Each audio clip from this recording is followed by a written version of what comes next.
नमस्कार दोस्तों, आप सभी का स्वागत है आपका अपना YouTube channel study today with Viplav में। तो दोस्तों फाइनली झारखंड बोर्ड परीक्षा 2025 के लिए ऑफिशियल मॉडल पेपर जारी हो चुका है। जी हां मेरे दोस्तों, झारखंड बोर्ड परीक्षा 2025 के लिए जेसीईआरटी ने ऑफिशियल मॉडल पेपर जारी कर दिया है। ये क्लास 10th की हिंदी ए का ऑफिशियल मॉडल पेपर है। यहाँ पर देख सकते हो, इसी पैटर्न आधारित आपको एग्जाम में भी पेपर देखने को मिलेगा। फुल मार्क्स यहाँ पर दिया हुआ है, 80 का समय दिया हुआ है, 3 घंटे का यहाँ पर देख सकते हो। प्रश्न संख्या 1 से लेकर 30 तक आपका बहुविकल्प प्रश्न रहेगा, यानी कि एमसीक्यू टाइप के सवाल पूछा जाएगा, जहां आपको प्रत्येक प्रश्न में एक एक अंक मिलेगा। ठीक है। खंड ख में 31 से लेकर 38 तक आपका अति लघु उत्तरीय प्रश्न रहेगा, जिसमें से किन्हीं 6 अंकों के 6 प्रश्नों के उत्तर आपको देना है। प्रत्येक प्रश्न का मान 2 अंक निर्धारित है। खंड ग में प्रश्न संख्या 39 से 46 तक आपका लघु उत्तरीय प्रश्न रहेगा, जिसमें से किन्हीं 6 प्रश्नों के उत्तर आपको देना है। प्रत्येक प्रश्न का मान 3 अंक निर्धारित है। खंड घ में प्रश्न संख्या 47 से लेकर 52 तक आपका दीर्घ उत्तरीय प्रश्न रहेगा, जिसमें से किन्हीं 4 प्रश्नों के उत्तर आपको देना है। प्रत्येक प्रश्न का मान 5 अंक निर्धारित है। इसी पैटर्न आधारित आपको एग्जाम में भी पेपर देखने को मिलेगा, और official model paper board exam के लिए बहुत ही इंपॉर्टेंट होता है। यहाँ से बहुत सारा सवाल आपको डायरेक्ट एग्जाम पेपर में भी देखने को मिलेगा। इसलिए वीडियो को कंप्लीट देखिए, वीडियो को लाइक कीजिए, सभी दोस्तों में शेयर कीजिए। और इससे पहले हम लोग सोशल साइंस का ऑफिशियल मॉडल पेपर देख चुके हैं। अगर आप नहीं देखे हो तो इस वीडियो को डिस्क्रिप्शन में आपको वीडियो का लिंक मिल जाएगा, देख लीजिएगा। साथ ही साथ टेलीग्राम चैनल में जुड़ जाइएगा। तो चलिए वीडियो को स्टार्ट करते हैं। सबसे पहले तो आपको खंड क में अपठित बोध से एक गद्यांश देखने को मिलेगा। यहाँ पर एक गद्यांश दिया हुआ है, देख सकते हो। निम्नलिखित गद्यांश को ध्यानपूर्वक पढ़कर पूछे गए प्रश्नों के उत्तर दें। इस तरह का एक गद्यांश देखने को मिलेगा। जो भी गद्यांश रहेगा आपको पढ़ लेना है। ठीक है। पढ़ने के बाद आपको नीचे प्रश्न देखने को मिलेगा। जैसे कि यहाँ पर पहला प्रश्न दिया हुआ है कि स्वस्थ जीवन जीने के लिए गद्यांश में किन मुख्य स्तंभों का उल्लेख किया गया है। स्वस्थ जीवन जीने के लिए गद्यांश में किन मुख्य स्तंभों का उल्लेख किया गया है। तो यहाँ पर देखिए, यहाँ पर दिया हुआ है, यहाँ पर ध्यान दीजिएगा कि संतुलित आहार, नियमित व्यायाम और पर्याप्त नींद अच्छे स्वास्थ्य के मुख्य स्तंभ है। यहाँ पर दिया हुआ है। गद्यांश आपको जो है इसका उत्तर मिलेगा, आपको बस पढ़ के ढूंढना है। ठीक है। तो यहाँ पर कौन सा सही उत्तर होगा? ऑप्शन नंबर ये हो जाएगा। नेक्स्ट सवाल क्या है कि स्वास्थ्य का सीधा संबंध किससे है? सामाजिक जीवन से, दैनिक कार्य और उत्पादकता से, धन संपत्ति से, या फिर भाग दौड़ भरी जिंदगी से। तो यहाँ पर देखिए, यहाँ पर देखिए, यहाँ पर देखिए, स्वास्थ्य का सीधा संबंध हमारे दैनिक कार्यों और उत्पादकता से होता है। ठीक है। तो यहाँ पर देखिए ऑप्शन नंबर बी में ये दिया हुआ है, ये देख सकते हो। इसी तरह से आपको गद्यांश से ढूंढना है।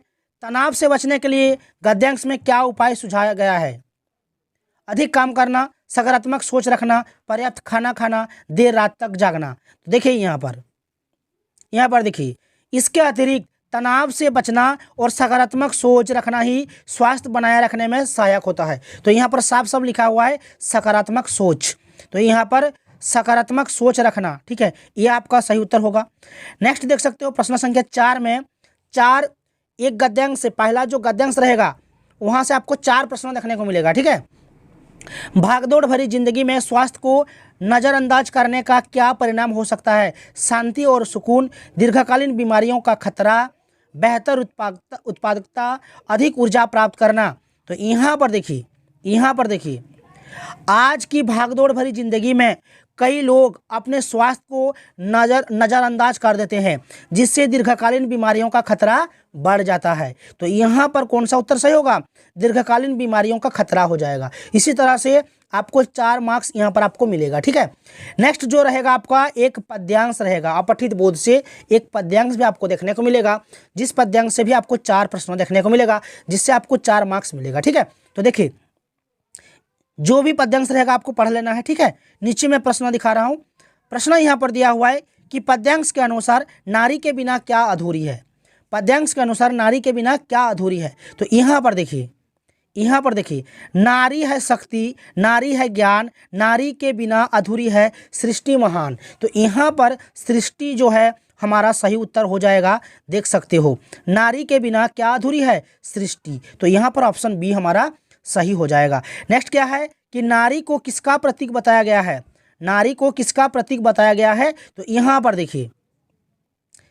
देखिए, समर्पण, साहस, धैर्य का प्रतीक। ठीक है। नारी के बिना जीवन है अधूरा, अधीर। तो यहाँ पर समर्पण, साहस और धैर्य, ये आपका सही उत्तर हो जाएगा। ठीक है, नारी को किसका प्रतीक बताया गया है? समर्पण, साहस और धैर्य का प्रतीक। ठीक है, नेक्स्ट सवाल है कि पद्यांश में नारी को किन गुणों से संबोधित किया गया है?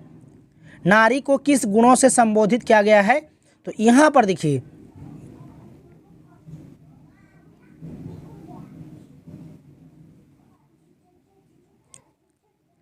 तो यहां पर देखिए नारी को, यहाँ पर देखिए, वह स्नेह का सागर, करुणा की धार, नारी है सृजन की अद्भुत पुकार। तो यहाँ पर हमारा जो सही उत्तर हो जाएगा स्नेह, करुणा और सृजन हो जाएगा। इस पद्यांश में नारी को किन गुणों से संबोधित किया गया है?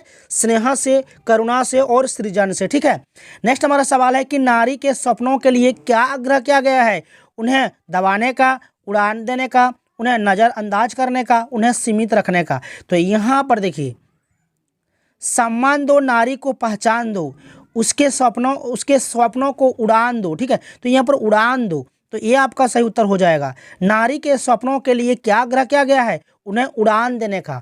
तो ऑप्शन नंबर बी आपका सही उत्तर हो जाएगा। इसी तरह से आपको 4 8 मार्क्स मिल जाएगा। ठीक है, एक गद्यांश से और एक पद्यांश से आपको 4 8 मार्क्स मिलेगा। ठीक है, नेक्स्ट रहेगा व्याकरण। देखिए, व्याकरण से आपको सकर्मक क्रिया और अकर्मक क्रिया से सवाल जरूर देखने को मिलेगा। ठीक है, पहला जो सवाल रहेगा सकर्मक या अकर्मक क्रिया से रहेगा। तो यहाँ पर देखिए, सकर्मक क्रिया का उदाहरण आपको देना है।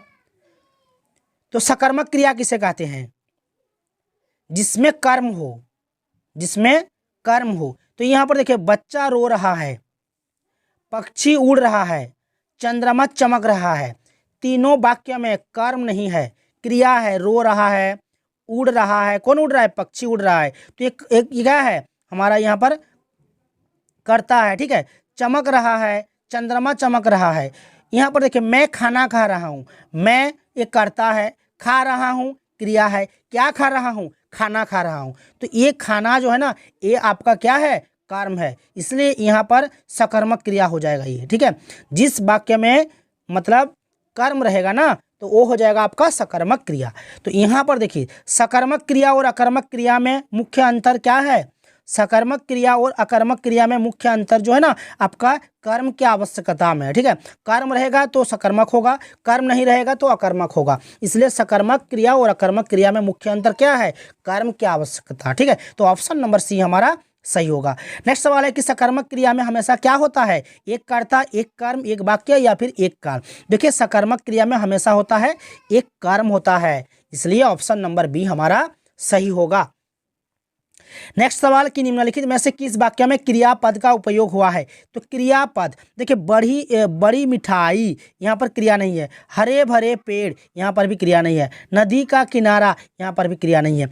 बच्चा दौड़ रहा है, बच्चा क्या कर रहा है? दौड़ रहा है। तो ये जो दौड़ना, ये हमारा क्या है? क्रिया। दौड़ना, खाना पीना, नाचना, ये सब क्या है? क्रियापद है। इसलिए यहाँ पर जो ऑप्शन नंबर ए है, ये आपका सही उत्तर हो जाएगा। ठीक है, सभी से रिक्वेस्ट है, वीडियो को कंप्लीट देखिए, वीडियो को लाइक कीजिए और सभी दोस्तों में शेयर कीजिए। साथ ही साथ टेलीग्राम चैनल में जुड़ जाइए। ठीक है, टेलीग्राम चैनल का लिंक आपको इस वीडियो का डिस्क्रिप्शन में मिल जाएगा। वहाँ पर एग्जाम से रिलेटेड बहुत सारा अपडेट मिलता रहता है, साथ ही साथ PDF भी मिलता रहता है। ठीक है, नेक्स्ट जो हमारा सवाल है कि पत्र शब्द का एक अर्थ नहीं है। तो देखिए, पत्र शब्द का एक अर्थ नहीं है।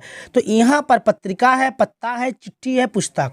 तो देखिए, यहाँ पर आपको अनेकार्थी शब्द पूछा है। ठीक है, पत्र शब्द का एक अर्थ नहीं है। तो देखिए, जो पत्र दिया हुआ है ना, पत्र का अनेकार्थी शब्द चिट्ठी होता है। ठीक है, और पत्ता भी होता है। ठीक है, और पत्रिका भी होता है। ठीक है, लेकिन पुस्तक नहीं होता है। इसलिए इस क्वेश्चन का सही उत्तर कौन सा होगा? पुस्तक हो जाएगा, ऑप्शन नंबर डी। अनेकार्थी शब्द किसे कहते हैं? जो शब्द एक से अधिक अर्थ देता है। एक शब्द है लेकिन अर्थ अलग अलग बहुत यानी कि अधिक देगा, इसलिए इसे कहेंगे हम अनेकार्थी शब्द। मुख्य शब्द का एक अर्थ क्या हो सकता है? मुख शब्द का एक अर्थ क्या हो सकता है? मुख का यहाँ पर हो जाएगा चेहरा हो जाएगा। ठीक है, और द्वार, कंठ, सिर नहीं होगा। ठीक है, 15 का है कि अव्यय शब्द की परिभाषा कौन सा है? जो समय, स्थान, काल आदि में परिवर्तन करता है, जो वाक्य में कार्य करता है, जो अपनी स्थिति या रूप में कभी नहीं बदलता, जो वाक्य में संज्ञा के रूप में आता है। तो अव्यय शब्द की जो परिभाषा है, जो अपनी स्थिति या रूप में कभी नहीं बदलता। तो ये आपका जो है अव्यय शब्द का परिभाषा है, इसलिए ऑप्शन नंबर सी हमारा सही होगा। वह जल्दी आया, वाक्य में जल्दी शब्द किस प्रकार का अव्यय है? वह जल्दी आया, जल्दी शब्द किस प्रकार का अव्यय है? तो ये क्रिया विशेषण का होगा, ठीक है। क्रिया विशेषण, जिस शब्द से क्रिया की विशेषता प्रकट हो उसे क्रिया विशेषण कहते हैं। तो ये क्रिया विशेषण हो जाएगा, ठीक है। यहाँ पर आया क्रिया है और जल्दी आया, तो यहाँ पर क्या है, क्रिया की विशेषता बताने वाला शब्द आ रहा है, इसलिए क्रिया विशेषण अव्यय हो जाएगा। राजमहल शब्द किस प्रकार का समास है? राजमहल जो है तत्पुरुष समास हो जाएगा, ठीक है। राजमहल तत्पुरुष समास होगा।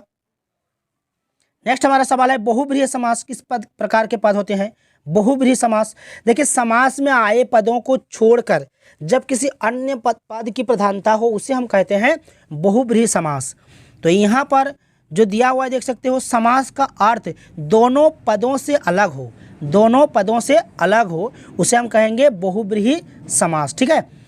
नेक्स्ट हमारा सवाल दिया हुआ है कि तुम स्कूल जाओ और मैं घर पर रहूँगा, किस प्रकार का जो वाक्य है?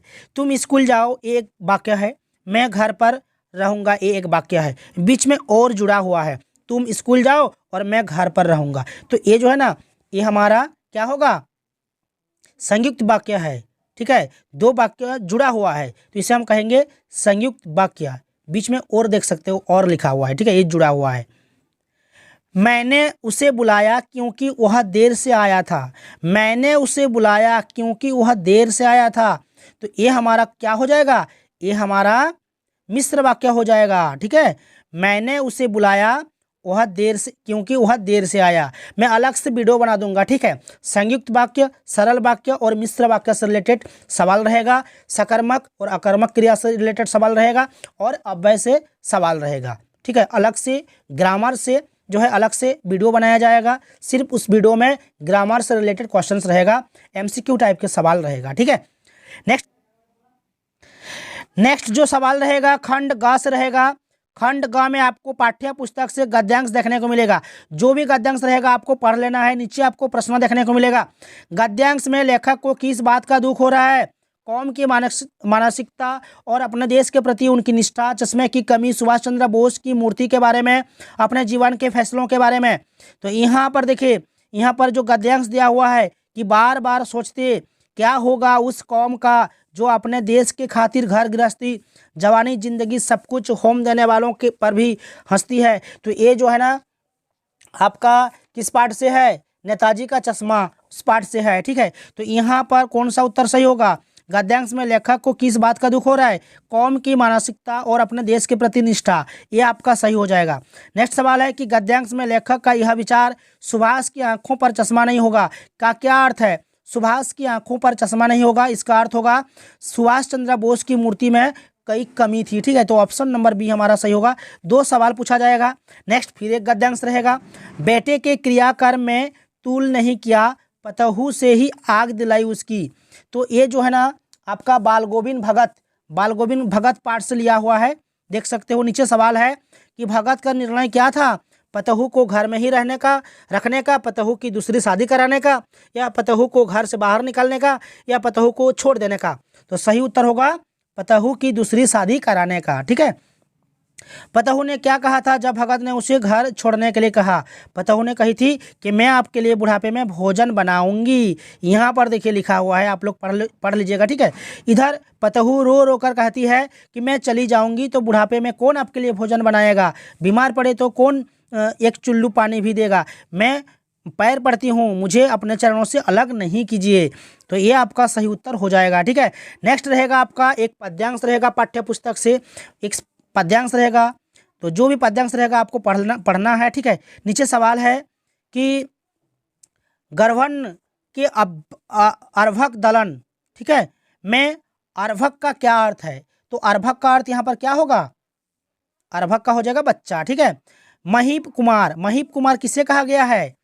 महीप कुमार किसे कहा गया है? तो लक्ष्मण को कहा गया है। ठीक है, महीप कुमार किसे कहा गया है? लक्ष्मण को। विपुल बार मही देवन्य दिन्ही में महीदेव किसका संदर्भ है?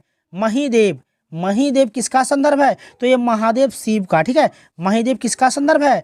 महादेव शिव का हो जाएगा। नेक्स्ट है कि परशु बिलेकु महीप कुमारा में परशु किसके लिए प्रयुक्त हुआ है? परशु किसके लिए प्रयुक्त किया गया है? तो एक युद्ध अस्त्र का। ठीक है, एक युद्ध अस्त्र का यहाँ पर प्रयुक्त किया गया है। ठीक है, यहाँ पर देख सकते हैं ऑप्शन नंबर ए हमारा सही होगा। 29 का देखिए, गंतुक का क्या अर्थ है? गंतुक का अर्थ हो जाएगा पहाड़। ठीक है, जितेन नार्गे की जीप में किसकी तस्वीर लगी हुई थी? तो किसकी तस्वीर लगी हुई थी? तो दलाई लामा की। ठीक है, दलाई लामा यहाँ पर सही उत्तर हो जाएगा। तो ये था ऑब्जेक्टिव सवाल। ठीक है, नीचे आपको देखने को मिलेगा सब्जेक्टिव सवाल। ठीक है, इसका पीडीएफ में डाल दूंगा टेलीग्राम में। ठीक है, टेलीग्राम चैनल में आप लोग जुड़ जाइए, टेलीग्राम में आप लोग देख लीजिएगा सब्जेक्टिव सवाल। ठीक है, एग्जाम पेपर के लिए वेरी वेरी इंपॉर्टेंट रहने वाला है, किस तरह के क्वेश्चंस एग्जाम पेपर में पूछे जाएंगे। ठीक है, एग्जाम का पैटर्न कैसा रहेगा आप लोग देख लीजिएगा, इसका पीडीएफ में डाल दूंगा टेलीग्राम चैनल में। आप लोग टेलीग्राम में जुड़ जाइए और वीडियो को कैसा लगा कमेंट्स जरूर कीजिए, वीडियो को लाइक कीजिए, शेयर कीजिए और हमारे चैनल में जुड़े रहने के लिए चैनल को सब्सक्राइब करके रखिए। तो मिलते हैं नेक्स्ट वीडियो में।